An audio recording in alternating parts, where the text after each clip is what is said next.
Queridos, a paz do Senhor Jesus a todos. Podeis assentar.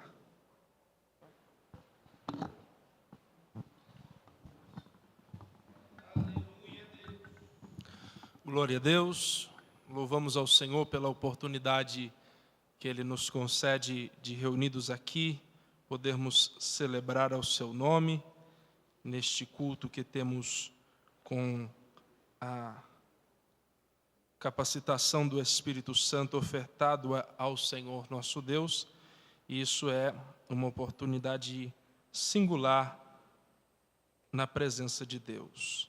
Eu quero louvar a Deus também pela vida do nosso pastor, pela oportunidade também que nos é concedida de fazermos uso da palavra, a igreja do Senhor aqui na igreja sede, e também dizer que o nosso coração muito se alegra, que agora no próximo dia 4, quarta-feira agora, já se vão para 9 meses que estamos cumprindo o grande desafio de representar o nosso pastor ali na congregação de Vila Brasileira, e inclusive a igreja lá está enviando um abraço ao senhor, muito carinhoso, e eu quero deixar inclusive a observação de que a igreja em Vila Brasileira está completamente submissa à direção que Deus tem concedido ao Senhor.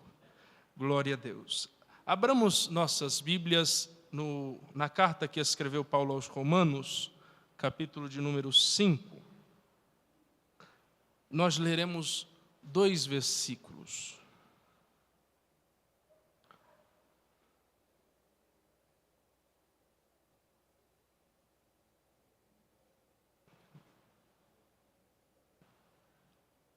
O primeiro e o segundo. Está escrito assim: sendo, pois, justificados pela fé, temos paz com Deus por nosso Senhor Jesus Cristo, pelo qual também temos entrada pela fé a esta graça, na qual estamos firmes e nos gloriamos na esperança da glória de Deus. E você diz amém? Tendo por base este texto, quero meditar com os irmãos nos próximos minutos sobre os frutos da justificação. Os frutos da justificação. Além da densidade teológica extraordinária em assuntos relativos à salvação, a Epístola aos Romanos ela ocupa lugar singular no curso da história da humanidade, marcando a vida de teólogos, e dentre os quais nós podemos exemplificar, tal como Agostinho de Hipona, que, andando por um dia em um dos jardins de sua cidade, ouviu uma criança cantando, enquanto ele estava angustiado pela sua luta contra o seu próprio pecado de luxúria e imoralidade. A criança cantava "Toma e lê", ele volta para casa, abre aleatoriamente um pergaminho e se depara com o texto de Romanos capítulo 13, versículo 13 e 14, e ele descreve que, ao ler naquele instante, uma luz de serenidade infunde ao seu coração e todas as trevas da dúvida se desvanecem, e ele se torna, então, um dos maiores teólogos que nós temos aí registros na Idade Média. Para além dele, temos também Martinho Lutero, que vivia aterrorizado pela justiça de Deus, entendendo como um padrão impossível que condenava o pecador, quando, à luz de velas, ele, estudando a carta aos Romanos, se depara com Romanos capítulo 1, versículo 17, que diz: o justo viverá por fé, e ele afirma então: senti que havia nascido de novo, e que as portas do paraíso me haviam sido abertas. Também temos em destaque John Wesley, que vai a uma reunião, e nesta reunião está sendo lido o prefácio de Lutero sobre a carta aos Romanos, e ao ler ele testemunha porque havia em seu coração dúvidas relativas à sua salvação, e ele começa a afirmar cerca de 15 para as 9, enquanto ele, o leitor, descrevia a mudança que Deus operava no coração pela fé em Cristo: senti meu coração estranhamente aquecido.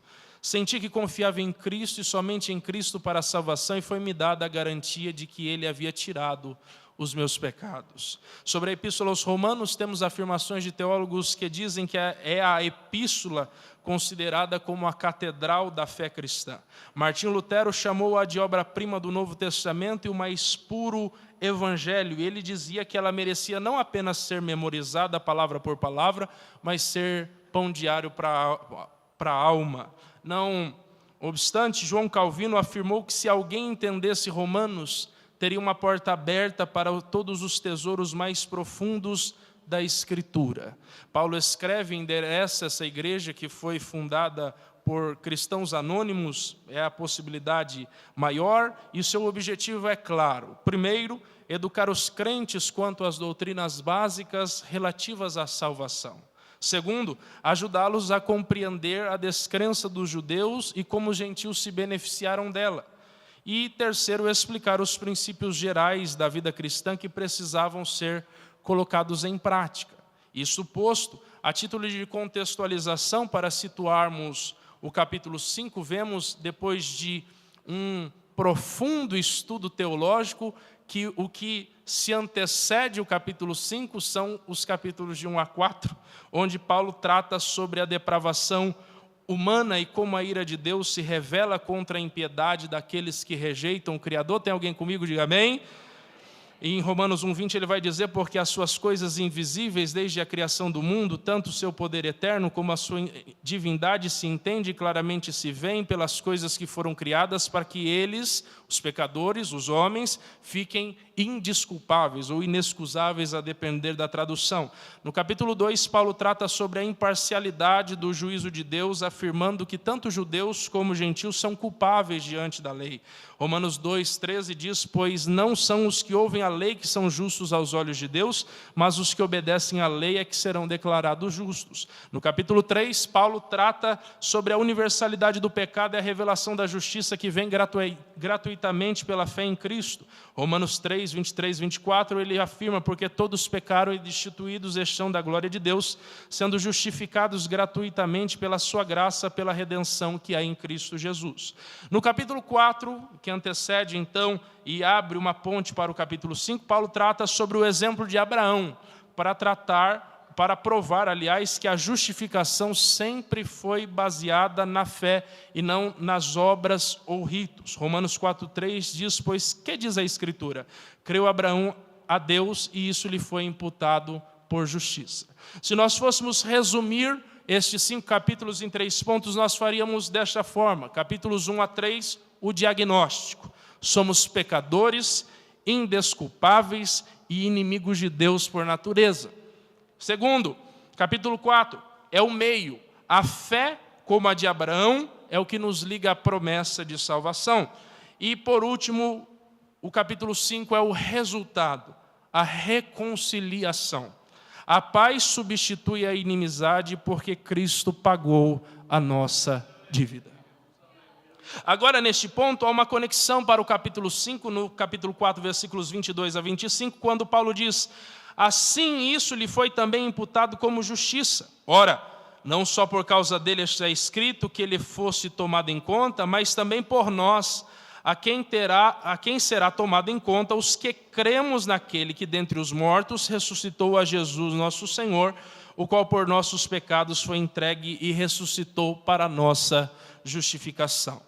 E a partir daqui Paulo fará uma digressão, abrindo um parênteses para nos explicar os frutos da nossa justificação em Cristo e o mecanismo pelo qual nós fomos justificados. Essa sequência é o que muitos teólogos chamam de o tribunal de Deus, onde Paulo primeiro prova a culpa do mundo, para depois apresentar a solução, que é a cruz. Onde Paulo primeiramente apresenta a legitimidade da sentença de condenação, para depois apresentar-nos a solução, que é Cristo e este crucificado. Então ele começa a nos listar. E aí dá-se início o texto que nós lemos: sendo, pois, justificados pela fé, temos, primeiro, paz com Deus. A palavra justificados, que inclusive aqui vai ser a raiz das bênçãos que nós podemos listar ao longo do capítulo 5, traz a ideia de tornar justo. O conceito bíblico de justificação é, em essência, um termo jurídico. Imagine um tribunal onde Deus é o juiz. Justificação não significa que o réu tornou-se bonzinho, de repente, mas sim que o juiz o declarou não culpado.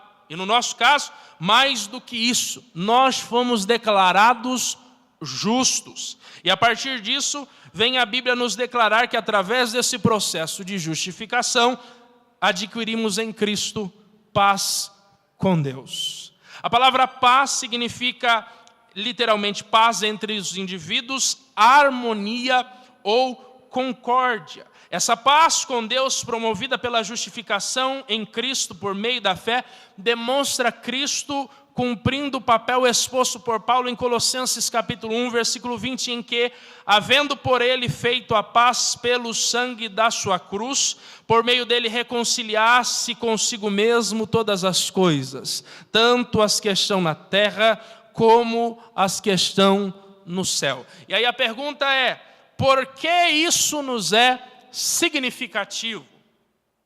Por que isso nos é tão importante? E aí vem, porque a Bíblia prova a nossa culpabilidade. E não só a nossa culpabilidade, como também o nosso estado de inimizade para com Deus. Isaías 59, 2, mas as vossas iniquidades fizeram separação entre vós e o vosso Deus, e os vossos pecados encobriram o seu rosto de vós para que não vos ouça.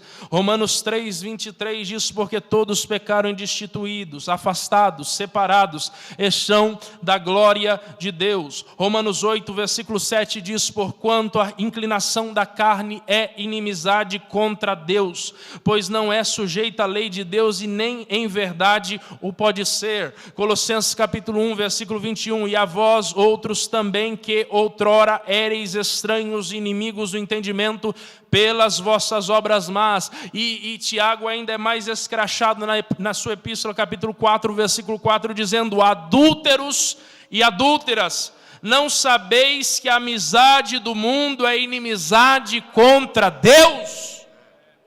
Aquele, pois, que quiser ser amigo do mundo, constitui-se inimigo de Deus.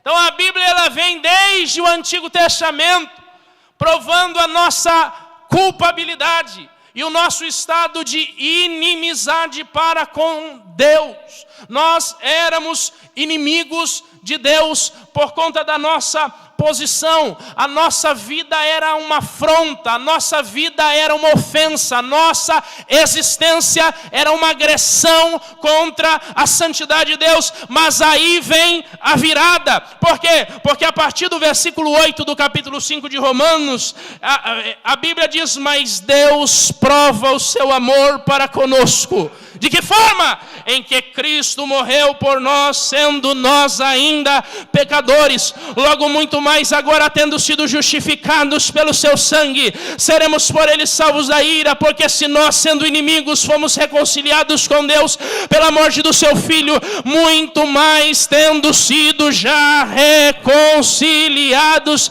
seremos salvos pela sua vida. E não somente isso, mas também nos gloriamos em Deus por nosso Senhor Jesus Cristo, pelo qual agora alcançamos a reconciliação. Nós fomos justificados por esta graça, e por isso estamos aqui e rendemos graça ao Cristo que nos justificou e nos garantiu livre acesso, como diz o escritor aos Hebreus, para entrarmos pelo novo e vivo caminho aberto além do véu. E aí eu declaro e reafirmo, nós temos paz com Deus. Oh, glória a Deus! E porque nós somos justificados e temos paz com Deus, o texto não para por aí, porque ele afirma, temos paz com Deus por meio de nosso Senhor Jesus Cristo, pelo qual temos entrada pela fé a esta graça, porque nós somos justificados e temos paz com Ele, temos pela fé entrada. A palavra entradas aqui significa ato, não é simplesmente passar pela porta, não, é ato de trazer para perto, de ter um acesso liberado. E aí, por termos sido trazidos para perto, agora estamos firmes. E a palavra firme aqui é ser colocado de pé. Esta graça nos colocou de pé. E aí, para ilustrar de forma melhor e mais simples, isso significa dizer que nós éramos indignos, culpados, manchados por nossos erros e desvios, mas por meio da fé em Cristo Jesus fomos alcançados por esta graça justificadora. E aí me autorizaram esta noite a ser pregador, então eu vou melhorar um pouco para você. Esta graça entrou pelas ruas dessa cidade, pelos valados, vielas e becos desta cidade de Mogi das Cruzes, e nos encontrou fedendo pelo pecado, mal cheirosos pelos nossos vícios, cercados de imoralidade. Ela veio, nos convidou, nós nos rendemos a Cristo, Ele nos estendeu a mão, nos levantou, nos deu um banho de graça, nos perdoou, nos revestiu do seu amor, e porque nós estamos revestidos deste amor, agora nós podemos levantar a mão para celebrar ao nome do Senhor. Essa graça nos achou fedendo aos nossos vícios, mas nos limpou e hoje estamos aqui. Aí alguém vai dizer, mas não, Guilherme, eu nasci numa família cristã, eu não sei o que é experimentar estes vícios. Mas para que você pudesse viver uma vida limpa, sendo criado dentro da igreja, a graça precisou achar alguém na sarjeta. Procure na história da sua família saber quem foi o primeiro a ser alcançado, porque você pode ter sido criado na igreja tal como eu fui, mas para que eu pudesse ter uma vida limpa dentro da casa do Senhor, a graça precisou achar meu pai no vício do cigarro e entregue às práticas ocultistas do espiritismo, encontrar a minha mãe no vício do alcoolismo e afastada da igreja, os convidar de novo, os resgatar, os reconciliar, para que eu pudesse estar aqui limpo e cheiroso, podendo glorificar e exaltar ao nome do Senhor.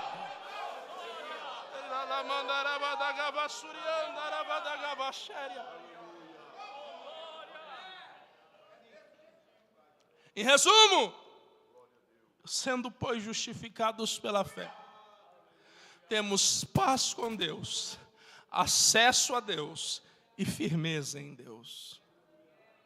Sendo, pois, justificados pela fé, temos paz com Deus, acesso a Deus e firmeza em Deus.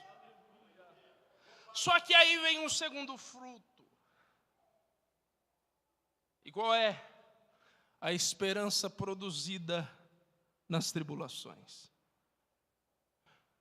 E nós vemos isso dos versículos 3 a 5, que é o que Paulo vai tratar agora nesta sessão. É absurdo para a mente do homem pós-moderno. Ao nos depararmos com a expressão do versículo 3, alguém pode se indagar, como algo igual a isso entra na mente da sociedade ocidental, que é avessa a qualquer forma de sofrimento. Ainda mais no contexto que nós temos o Brasil, de uma massa rendida a teologias como a confissão positiva e a teologia da prosperidade, que demonizam o sofrimento, que não podem ver alguém passando por um momento de dor sensível, delicado da sua história, para dizer, está em pecado. Não sei quem, mas alguém pecou. Mas olha o que Paulo diz, capítulo 5, versículo 3. E não somente isto, mas também nos gloriamos. Nos gloriamos do quê? nas bênçãos materiais, na promoção que eleva o nosso salário, na oportunidade de uma viagem para o exterior. Ele diz, não somente isso, mas nos gloriamos. Nos gloriamos em quê? Nos gloriamos nas tribulações. Como isso entra na mente de um ser humano? Quando eu me deparei com essa expressão, eu inclusive confessei ao pastor a minha dificuldade essa semana, e quando eu me deparei com essa expressão, a minha mente travou por uns 4 dias. Nos gloriamos nas tribulações. E quando nós entendemos a expressão tribulações aqui, é a mesma expressão, a mesma palavra que aparece em João 16:33. Significa pressão, aflição, angústia, aperto. Nós nos gloriamos no quê? Na pressão. Nós nos gloriamos na aflição. Nós nos gloriamos nas angústias, no aperto. E aí eu pergunto aos senhores, que justificação é essa? Que fruto é esse produzido pela nossa justificação, que gerando para nós paz para com Deus, em Cristo nos faz capaz de nos gloriarmos nas tribulações? E aí a resposta, meus irmãos, apesar de não ser simples, é que existem coisas em nós que somente a tribulação podem gerar. Porque ele não para, ele continua na expressão do versículo 3, porque a tribulação produz. A palavra produzir aqui é moldar ou tornar apto. Nós nos gloriamos nas tribulações, porque a tribulação molda, porque a tribulação nos torna aptos.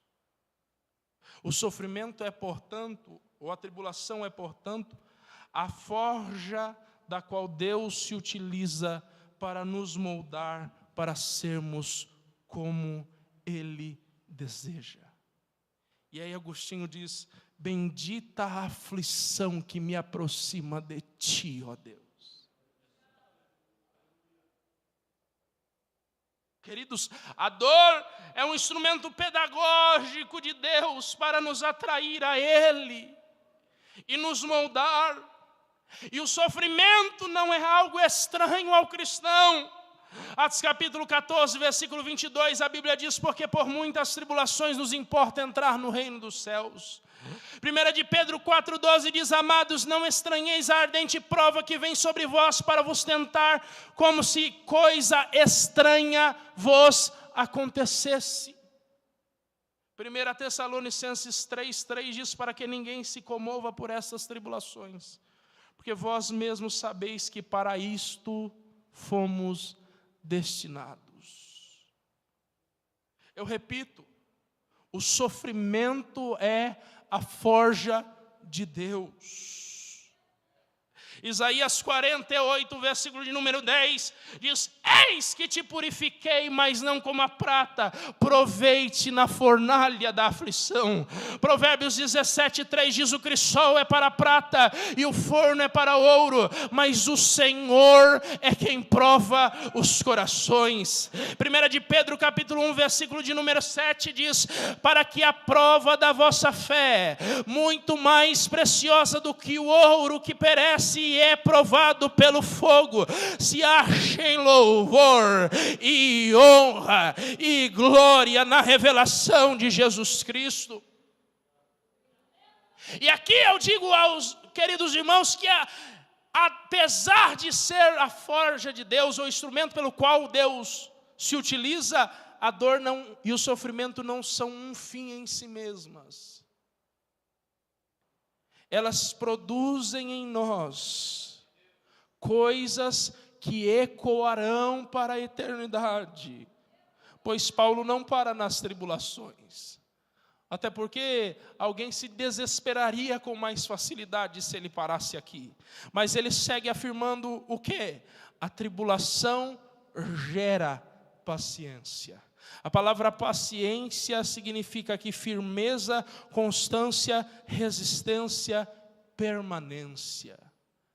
É essa provação que nós estamos enfrentando agora, que talvez está tirando o seu sono, que talvez está lhe causando angústia, que talvez esteja resultando para você madrugadas e mais madrugadas chorando, e às vezes chorando em silêncio, para que ninguém na casa ouça os seus dramas e os seus dilemas. Ela está gerando em você, e aí acredite quem quiser acreditar, firmeza. Ela está gerando em você constância, ela está gerando em você resistência, ela está gerando em você permanência. Depois que este vento passar, você vai olhar para algumas adversidades da vida e não vai ser mais qualquer coisa que vai te abalar, não vai ser mais qualquer dor que vai te derrubar, porque essa tribulação, esse sofrimento que está sendo enfrentado por você neste momento, está gerando em você firmeza, está gerando em você constância,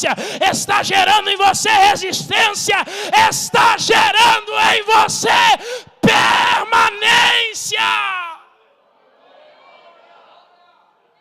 Às vezes Deus envia algumas coisas sobre nós, porque é muito drama, qualquer tapa derruba, qualquer vento chora, qualquer dificuldade quer jogar tudo para o alto.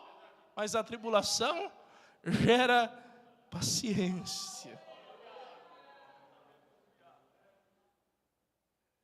E não para por aí, porque gerada a paciência por sua vez gera experiência.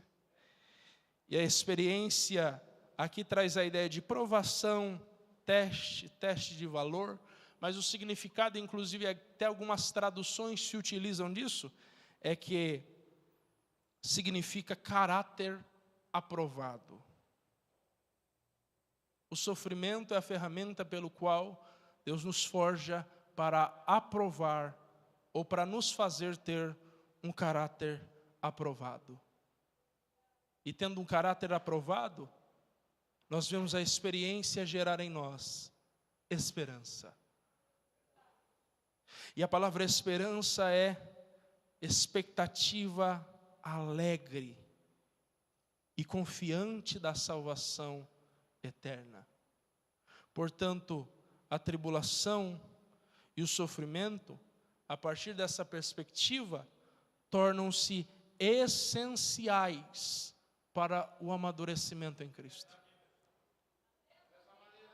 Porque a tribulação gera paciência, a paciência experiência, a experiência esperança.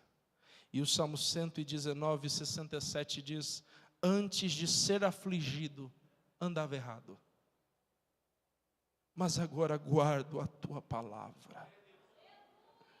Tiago capítulo 1, versículo 3 a 4 diz: sabendo que a prova da vossa fé produz a paciência. Tenha, porém, a paciência, a sua obra perfeita, para que sejais perfeitos e completos, sem faltar em coisa alguma. Eu não sei o que você está enfrentando por esse dia, ou por esses dias, ou por esses meses. E talvez você até tenha se questionado, argumentado e perguntado para si mesmo: parece que só por eu ter aceitado isso, só por eu ter me rendido à vontade de Deus aqui, parece que tudo piorou, parece que as coisas se desajeitaram, parece que a dificuldade aumentou. Mas o Espírito de Deus nos congregou aqui essa noite para dizer que este sofrimento, esta dor, esta tribulação não veio para te matar, ela não veio para te destruir, ela não veio. E como nós cantamos, e eu gosto muito deste hino, este não é o seu fim, não acabou a sua história. Deus quer te levar a posições que serão validadas por este momento de dor. No seu presente você não consegue entender por que tanta angústia, por que tanta dor, por que tanta ansiedade, por que tanto sofrimento, por que tanta guerra, por que tanta luta. Mas no futuro você ocupará posições onde Deus te fará lembrar os espinhos por onde você passou, as feridas que você sofreu, e você se lembrará: foi para ocupar essa posição que Deus me fez passar pelos vales da angústia.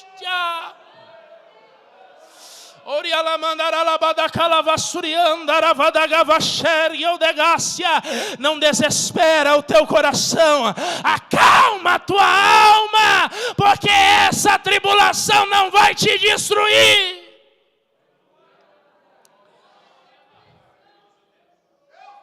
Aleluia. No ato de comunhão, diga ao irmão que está do seu lado: este não é seu fim. Diga para ele: esta provação não vai te destruir. Diga para ele: essa angústia não vai acabar com você. Deus ainda vai te mostrar que este sofrimento foi necessário para te forjar, para que você fosse apto para assumir certas posições.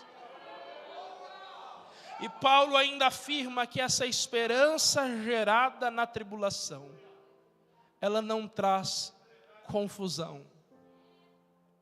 A palavra confusão aqui é desonra, vergonha ou decepção.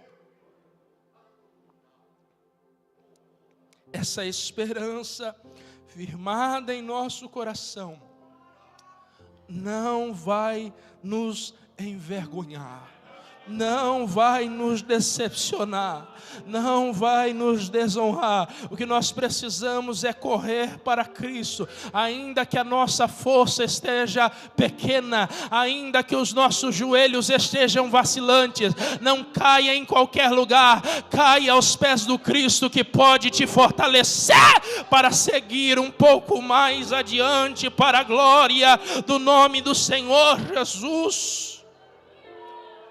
E por que nós não seremos envergonhados? E aí ele responde: porquanto o amor de Deus está derramado, está abundantemente distribuído em nosso coração, pelo Espírito Santo que nos foi dado. Sabe por que nós não desistimos? Porque a certeza do amor de Deus incendeia o nosso coração dia após dia. O amor de Deus sustenta em nós a esperança que nos é gerada nas tribulações. E por causa deste amor nós não sucumbimos, por causa deste amor nós não perecemos, por causa deste amor nós não jogamos tudo para o alto, por causa deste amor nós não fomos destruídos. Aliás, a Bíblia diz em Lamentações 3:22: as misericórdias do Senhor são a causa de não sermos consumidos, porque as suas misericórdias não têm fim. Nós então podemos descansar na certeza de que o amor dele derramado em nós não nos deixará envergonhados no final dessa provação. Só permaneça, só não desista, só não entregue, só não jogue tudo para o alto. Eu sei que às vezes a dor, a angústia quer te fazer desistir. Eu sei que às vezes a dor gerada no meio da tribulação quer te fazer jogar tudo para o alto. Mas se você permanecer, o futuro vai te mostrar a posição em que Deus te colocará, te provará que valeu a pena, valerá a pena. Sofre, mas continua. Chora, mas não desiste. Sangra, mas não larga a posição que Deus te colocou. Deixa o sangue marcar o caminho, deixa as lágrimas molharem o travesseiro, deixa a dor gritar, mas permaneça. nós podemos descansar na certeza de que o amor dele derramado em nós não nos deixará envergonhados no fim dessa provação. E por que nós temos essa certeza? Por que nós temos essa certeza? Porque ele demonstrou o seu amor para conosco quando nós éramos incapazes de forma alguma de retribuir. Romanos 5:6 diz: porque Cristo, estando nós ainda fracos, morreu ao seu tempo pelos ímpios.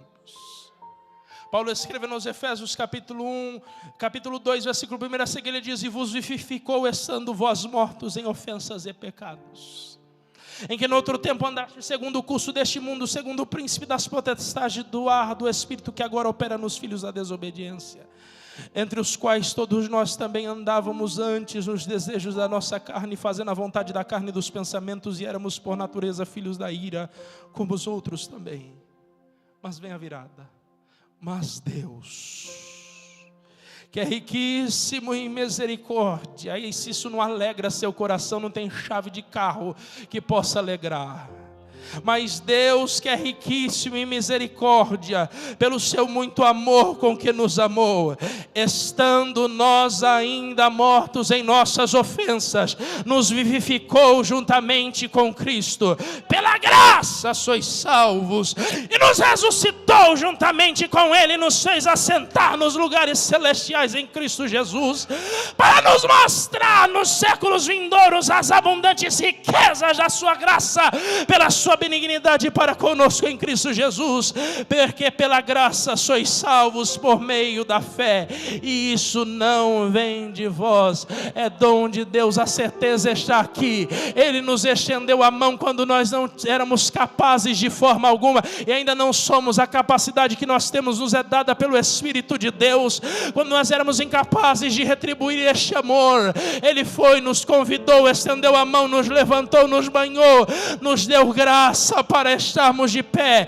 E se Ele fez isso quando nós éramos inimigos, agora que nós estamos reconciliados, podemos então descansar na certeza de que Ele nos conservará. O versículo 10 de Romanos 5 diz: porque se nós, sendo os inimigos, fomos reconciliados com Deus pela morte do seu Filho, muito mais agora, estando reconciliados, seremos salvos pela sua vida.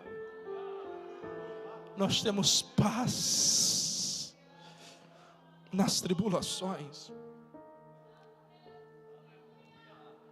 E para encerrar, até porque eu precisei selecionar alguns pontos, sendo justificados pela fé, podemos ver o triunfo da graça sobre o pecado, que nos levou da morte para a vida.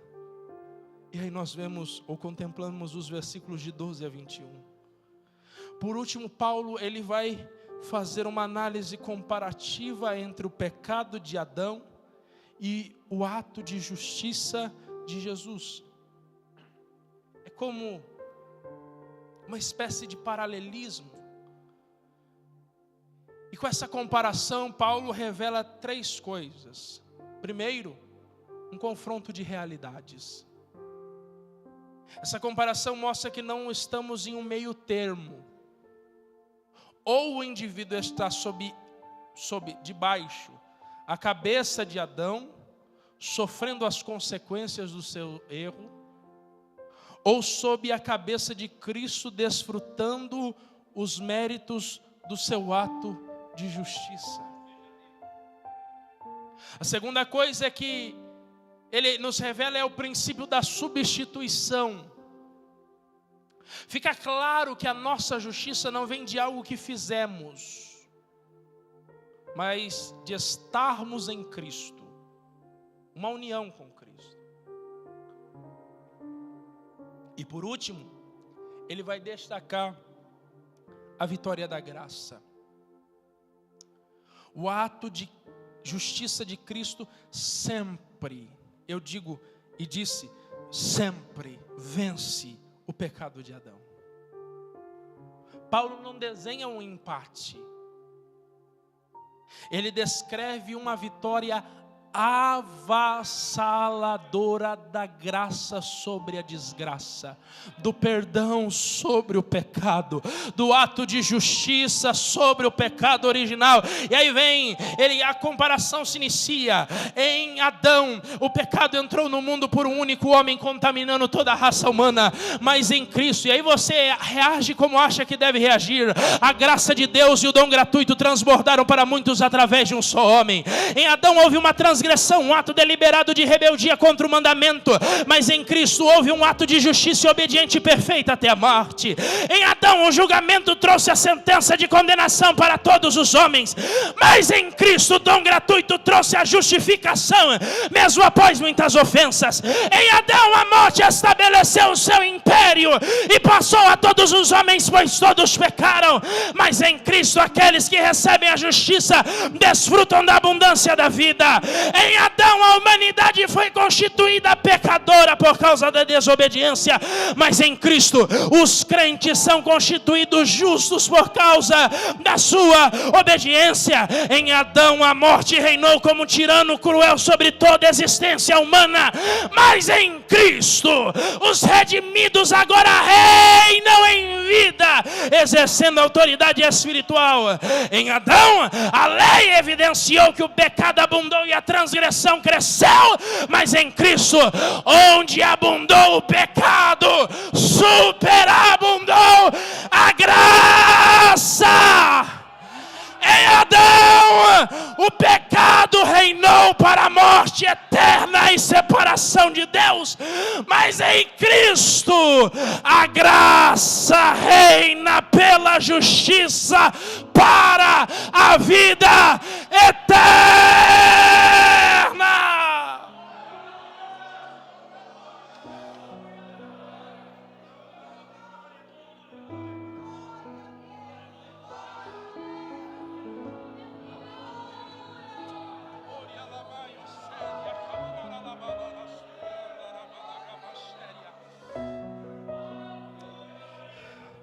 Ele conclui, versos 20 e 21, veio porém a lei para que a ofensa abundasse, mas onde abundou o pecado, superabundou a graça, para que assim como o pecado reinou na morte, também a graça reinasse pela justiça para a vida eterna por Jesus Cristo nosso Senhor. Ou seja, a nossa vitória está em nos apoiarmos nos méritos do ato de justiça praticado por Jesus. Porque 2 Coríntios 5:21 diz que aquele que não conheceu o pecado fez pecado por nós, para que nele fôssemos feitos justiça de Deus. E por isso agora nós podemos desfrutar do que está escrito em Romanos capítulo 8, versículo 1. Portanto agora nenhuma condenação há para os que estão em Cristo Jesus, que não andam segundo a carne, mas segundo o Espírito. E Romanos 8, 33, 34 nos diz: quem intentará acusação contra os escolhidos de Deus? É Deus quem os justifica, pois é Cristo quem antes morreu, ou antes quem ressuscitou dentre os mortos, o qual está à direita de Deus e também intercede por nós. A nossa salvação nunca foi mérito nosso. É que às vezes a gente confunde, porque agora está barbeado, bonito, cheiroso, engravatado, e acha que tem algum mérito naquilo que nós fazemos, mas é só lembrar de onde Deus nos arrancou, para lembrar que a nossa salvação não é mérito daquilo que nós podemos fazer, mas é mérito da graça de Cristo. Nos rendamos, pois, a Ele e ao seu ato de justiça. Nos refugiemos nele, para que através dele alcancemos a salvação e o descanso para a nossa alma.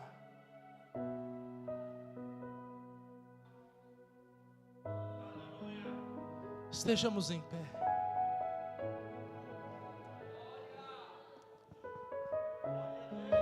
Pelos méritos da graça nós estamos aqui essa noite. Pelos méritos desta graça, nós podemos levantar a nossa mão e glorificarmos ao nome do Senhor. por desfrutarmos.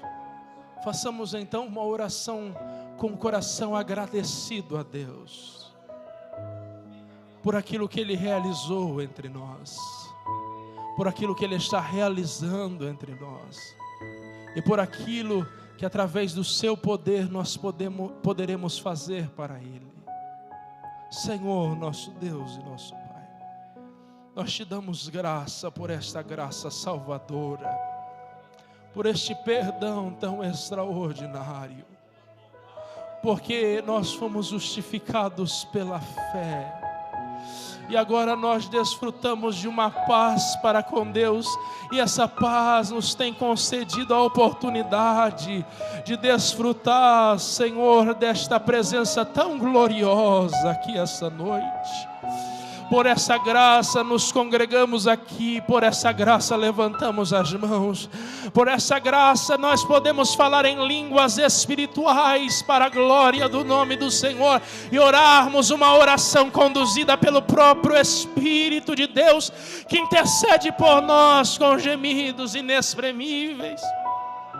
Orialamando orekemanara labadara suriandara vadagavasheri odegácia.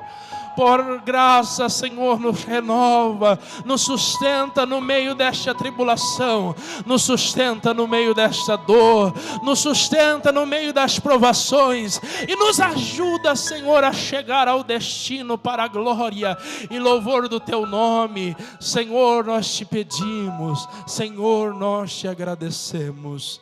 Amém. E graças a Deus.